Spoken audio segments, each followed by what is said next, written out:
নমস্কাৰ, মই জনাৰ্দন বৰা আৰু আপোনালোকে চাই আছে জেডি নিউজৰ বিশেষ অনুষ্ঠান prime time of the day. আজিৰ দিনটোৰ প্ৰথমটো খবৰেই হৈছে এটা বহুতেই বেছি গুৰুত্বপূৰ্ণ খবৰ। যোৱাকালিৰ দিনটোত বিজেপিয়ে আনুষ্ঠানিকভাৱে ঘোষণা কৰিলে প্ৰাৰ্থীৰ নাম।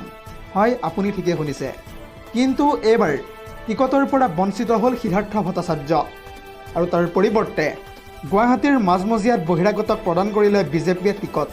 আৰু এই সন্দৰ্ভত সবিশেষ তথ্য চাওঁ আহক। এইবাৰ চেণ্ট্ৰেল গুৱাহাটীত বিজেপিয়ে প্ৰাৰ্থিত্ব দিলে বহিৰাগতক। প্ৰাৰ্থীৰ তালিকাত ইতিমধ্যে দেখিবলৈ পোৱা গৈছে বহিৰাগতলৈ দৰত বিজেপিৰ। গুৱাহাটীৰ মাজমজিয়াত বহিৰাগতক এইবাৰ টিকট দিলে বিজেপিয়ে। চেণ্ট্ৰেল গুৱাহাটীত বিজেপিৰ প্ৰাৰ্থী হ'ব এইবাৰ বিজয় কুমাৰ গুপ্তা। লগতে বহিৰাগতক বৰপীৰা পাৰি দিয়াৰ বিপৰীতে নাম কটা গ'ল সিদ্ধাৰ্থ ভট্টাচাৰ্যৰ।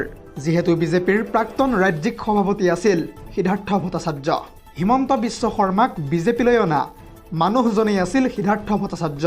ইতিমধ্যে প্ৰাক্তন ৰাজ্যিক সভাপতিৰ টিকট কাটি বিজেপিয়ে প্ৰাৰ্থিত্ব প্ৰদান কৰিলে বহিৰাগত প্ৰাৰ্থী তথা বিজয় কুমাৰ গুপ্তাক। আজিৰ আমাৰ পৰৱৰ্তী খবৰটো হৈছে আন এটা বহুতেই বেছি গুৰুত্বপূৰ্ণ খবৰ, কিয়নো বিজেপিৰ ভিতৰচৰাত ইতিমধ্যে মহাবিদ্ৰোহ দেখিবলৈ পোৱা গৈছে। দিছপুৰত নিৰ্দলীয়ভাৱে এইবাৰ নিৰ্বাচন খেলিব পাৰে অতুল বৰাই। অতুল বৰাই এই সন্দৰ্ভত আৰু কি মন্তব্য কৰিছে সবিশেষ তথ্য চাওঁ আহক। পুনৰ জনাইছোঁ, বিজেপিৰ শিবিৰত ইতিমধ্যে আৰম্ভ হৈছে মহাবিদ্ৰোহ। নিৰ্দলীয়ভাৱে এইবাৰ নিৰ্বাচন খেলাৰ সিদ্ধান্ত গ্ৰহণ কৰিছে দিছপুৰৰ বিধায়ক অতুল বৰাই। আহি থকা 22 তাৰিখে আনুষ্ঠানিক সিদ্ধান্ত জনাব বুলি ইতিমধ্যে স্পষ্টভাৱে উল্লেখ কৰিছে অতুল বৰাই। নিজে নিৰ্বাচন নেখেলিলে হয়তো সহায় কৰিব পাৰে কংগ্ৰেছৰ প্ৰাৰ্থী তথা মীৰা বৰঠাকুৰক। প্ৰদ্যুৎ বৰদলৈৰ বিৰুদ্ধে বিদ্ৰোহ ঘোষণা কৰি এই সিদ্ধান্ত গ্ৰহণ কৰিছে ইতিমধ্যে অতুল বৰাই। প্ৰদ্যুৎৰ সলনি বেলেগক টিকট দিয়া হ'লেও সিদ্ধান্ত বেলেগ হ'ল হয় বুলিও এতিয়া এক প্ৰকাৰ উল্লেখ কৰিছে জ্যেষ্ঠ বিজেপিৰ নেতাগৰাকীয়ে। এটা জৰুৰী খবৰ জনাই আছোঁ এই মুহূৰ্তত, আৰু বৰ্তমান বিজেপিৰ কাৰ্যালয় নোহোৱা হৈ পৰা বুলিও উল্লেখ কৰিছে অতুল বৰাই। আজিৰ আমাৰ পৰৱৰ্তী খবৰটো হৈছে ৰাজনৈতিক প্ৰেক্ষাপটৰ আন এটা বহুতেই বেছি গুৰুত্বপূৰ্ণ খবৰ, কিয়নো দিছপুৰ সমষ্টিৰ পৰা টিকট নোপোৱা বিজেপিৰ নেতা তথা জয়ন্ত দাসে মুখ্যমন্ত্ৰী হিমন্ত বিশ্ব শৰ্মাক উদ্দেশ্যি কেইবাটাও ডাঙৰ মন্তব্য কৰিছে। জয়ন্ত দাসে এই সন্দৰ্ভত কি কৈছে সবিশেষ তথ্য চাওঁ আহক। পুনৰ জনাইছোঁ, বিজেপিৰ দলটো আমি গঢ়িছোঁ, হিমন্ত বিশ্ব শৰ্মাই গঢ়া নাই, আৰু আমি গঢ়া দলতেই এতিয়া হিমন্ত বিশ্ব শৰ্মাই খাই আছে। হিমন্ত বিশ্ব শৰ্মাৰ যদি দম আছে তেনেহ'লে প্ৰদ্যুৎ বৰদলৈক জালুকবাৰী এৰি দিয়ক। আমাৰ পুৰণা বিজেপিৰ মূৰত প্ৰদ্যুৎ বৰদলৈক যে থাপিলে জালুকবাৰী কি কাৰণে এৰি নিদিলে, এনেদৰে এতিয়া প্ৰশ্ন কৰিছে জয়ন্ত দাসে।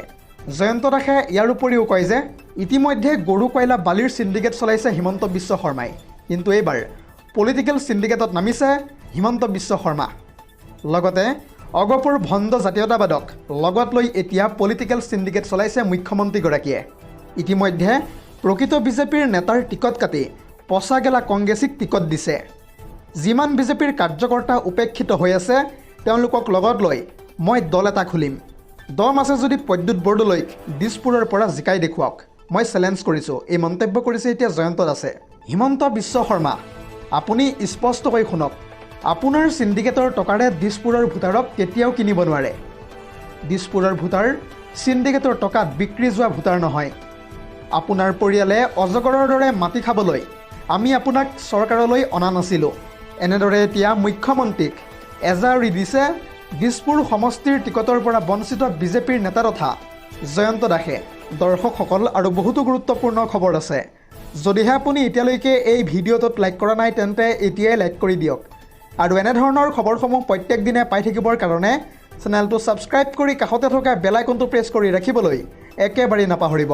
পৰৱৰ্তী খবৰটো হৈছে আন এটা বহুতেই বেছি গুৰুত্বপূৰ্ণ খবৰ, কিয়নো নিৰ্বাচনৰ পূৰ্বে নলবাৰী জিলা প্ৰশাসনে ইতিমধ্যে কঠোৰ নিৰ্দেশনা জাৰি কৰিছে।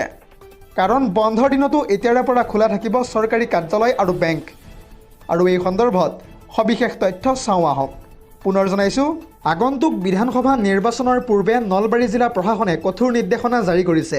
এতিয়াৰে পৰা বন্ধৰ দিনতো খোলা থাকিব নলবাৰীৰ সকলো চৰকাৰী কাৰ্যালয় আৰু বেংক। দেওবাৰ বা অন্য চৰকাৰী বন্ধৰ দিনতো কাৰ্যালয়ত উপস্থিত থাকিব লাগিব সকলো কৰ্মচাৰী। নিৰ্বাচনী কামত গাফিলতি কৰিলেই সংশ্লিষ্ট বিষয়াৰ বিৰুদ্ধে লোৱা হ'ব কঠোৰ ব্যৱস্থা। নিৰ্বাচন শেষ নোহোৱা পৰ্যন্ত বাহাল থাকিব এই নিৰ্দেশনা। প্ৰতিটো কাৰ্যালয়ত এজন অফিচ এছিষ্টেণ্ট আৰু এজন চতুৰ্থ বৰ্গৰ কৰ্মচাৰী থকাটো একেবাৰে বাধ্যতামূলক। আজিৰ আমাৰ পৰৱৰ্তী খবৰটো হৈছে ৰাজনৈতিক প্ৰেক্ষাপটৰ এটা বহুতেই বেছি গুৰুত্বপূৰ্ণ খবৰ, কিয়নো যোৱাকালিৰ দিনটোত বিজেপিয়ে আনুষ্ঠানিকভাৱে ঘোষণা কৰিলে প্ৰাৰ্থীৰ তালিকা। আৰু এই তালিকাখনত কাৰ কাৰ নাম কটা গৈছে আৰু কোনে কোনে প্ৰাৰ্থিত্ব লাভ কৰিছে, এই সন্দৰ্ভত সবিশেষ তথ্য জনাম ফুল স্ক্ৰীনৰ জৰিয়তে। পুনৰ জনাইছোঁ, কংগ্ৰেছৰ পৰা বিজেপিলৈ যোৱা কোনে কোনে পাইছে বাৰু টিকট। কংগ্ৰেছ ত্যাগী প্ৰদ্যুৎ বৰদলৈয়ে এইবাৰ দিছপুৰৰ পৰা নিৰ্বাচন খেলিব। প্ৰদ্যুতে প্ৰাৰ্থিত্ব পোৱাৰ বিপৰীতে টিকটৰ পৰা বঞ্চিত হৈছে অতুল বৰা। ৰহা সমষ্টিৰ পৰা টিকট পাইছে বিজেপিত নতুনকৈ যোগদান কৰা শশীকান্ত দাসে। বিহপুৰীয়া সমষ্টিৰ পৰা টিকট পাইছে এইবাৰ কংগ্ৰেছ ত্যাগী ভূপেন কুমাৰ বৰাই। এটা জৰুৰী খবৰ জনাই আছোঁ এই মুহূৰ্তত। লগতে কাটিগড়া সমষ্টিৰ পৰা বিজেপিৰ টিকট পাইছে কমলাক্ষ দে পুৰকায়স্থই। আৰু তাৰ সমান্তৰালকৈ কোন কোন বিজেপি নেতাৰ নাম কৰ্তন কৰা হৈছে তালিকাৰ পৰা, এই সন্দৰ্ভতো জনাই যাম সবিশেষ। নিউ গুৱাহাটীত টিকটৰ পৰা বঞ্চিত হৈছে জ্যেষ্ঠ বিজেপিৰ নেতা তথা সিদ্ধাৰ্থ ভট্টাচাৰ্য, যিজনে নেকি হিমন্ত বিশ্ব শৰ্মাক বিজেপিলৈ আনিছিল। ইয়াৰ উপৰিও বিশ্বনাথ সমষ্টিত বিজেপিৰ পৰা টিকট নাপালে প্ৰমোদ বৰঠাকুৰে। লগতে পল্লৱ লোচন দাসক বিশ্বনাথ সমষ্টিৰ পৰা বিজেপিয়ে প্ৰদান কৰিছে প্ৰাৰ্থিত্ব। বোকাজান সমষ্টিত টিকটৰ পৰা বঞ্চিত হৈছে এইবাৰ নুমল মমিন। লগতে সূৰ্যৰ ৰংফৰক বোকাজান সমষ্টিৰ পৰা বিজেপিয়ে নিৰ্বাচন খেলিবলৈ প্ৰাৰ্থিত্ব ইতিমধ্যে প্ৰদান কৰিছে। আৰু তাৰ বিপৰীতে পলাশবাৰী সমষ্টিৰ পৰা টিকট নাপালে এইবাৰ হেমাংগু ঠাকুৰীয়াই। হিমাংশু শেখৰ বৈশ্যক পলাশবাৰী সমষ্টিত এইবাৰ বিজেপিৰ প্ৰাৰ্থিত্ব প্ৰদান কৰা হৈছে। হাফলং সমষ্টিত এইবাৰ টিকট নাপালে নন্দিতা গাৰলুচাইও। এটা জৰুৰী খবৰ জনাই আছোঁ এই মুহূৰ্তত। আনফালে ৰূপালীৰ লাংথাচাক হাফলং সমষ্টিৰ পৰা বিজেপিয়ে নিৰ্বাচন খেলিবলৈ প্ৰাৰ্থিত্ব ইতিমধ্যে প্ৰদান কৰিছে। বিজনী সমষ্টিত টিকট নাপালে এইবাৰ অজয় কুমাৰ ৰায়। অৰূপ কুমাৰ ডেক বিজনী সমষ্টিত এইবাৰ নিৰ্বাচন খেলিবৰ বাবে প্ৰদান কৰা হৈছে প্ৰাৰ্থিত্ব। কেৱল ইমানেই নহয়, টিকটৰ পৰা এইবাৰ বঞ্চিত হৈছে হাজোৰ বিধায়ক তথা সুমন হৰিপ্ৰিয়া। হোজাই সমষ্টিত টিকট নাপালে এইবাৰ ৰামকৃষ্ণ ঘোষে। আৰু তাৰ সমান্তৰালকৈ শিলাদিত্যদেৱক হোজাই সমষ্টিৰ বিজেপিৰ প্ৰাৰ্থিত্ব হিচাপে ঘোষণা কৰা হৈছে। ইয়াৰ উপৰিও বিহালী সমষ্টিত টিকটৰ পৰা বঞ্চিত হৈছে দিগন্ত ঘাটোৱাল। মুনিন্দ দাসক বিহালী সমষ্টিৰ বাবে বিজেপিৰ প্ৰাৰ্থিত্ব ঘোষণা কৰা হৈছে। পৰৱৰ্তী খবৰটো হৈছে আন এটা বহুতেই বেছি গুৰুত্বপূৰ্ণ খবৰ, কিয়নো এইবাৰ জুবিন গাৰ্গে লাভ কৰিবলৈ গৈ আছে অতি কম সময়ৰ ভিতৰত ন্যায়।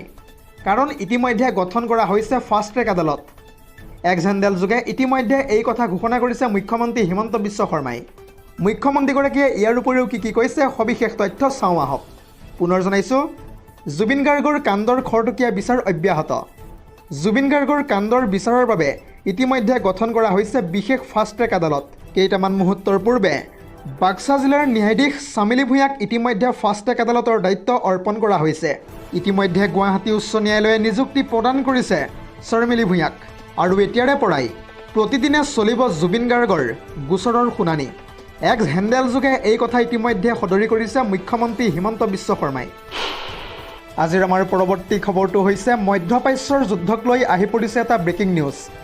ইজৰাইলৰ বুকুত ইৰাণৰ বিধ্বংসী প্ৰত্যাক্ৰমণ অব্যাহত। তেল এভিভত আক্ৰমণ চলাইছে পুনৰবাৰ ইৰাণে। ইৰাণৰ শ শ ক্ষেপণাস্ত্ৰই চুৰমাৰ কৰিছে ইজৰাইলৰ নিৰাপত্তা বেহুক। আৰু তাৰ মাজতেই বিফল হৈ পৰিছে ইজৰাইলৰ এয়াৰ ডিফেন্স ছিষ্টেম।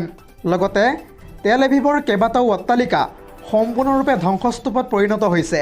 আৰু তাৰ সমান্তৰালকৈ যুদ্ধৰ নামত বৰ্তমান সময় পৰ্যন্ত $11 বিলিয়ন হেৰুৱাই দিশহাৰা হৈ পৰিছে আমেৰিকা।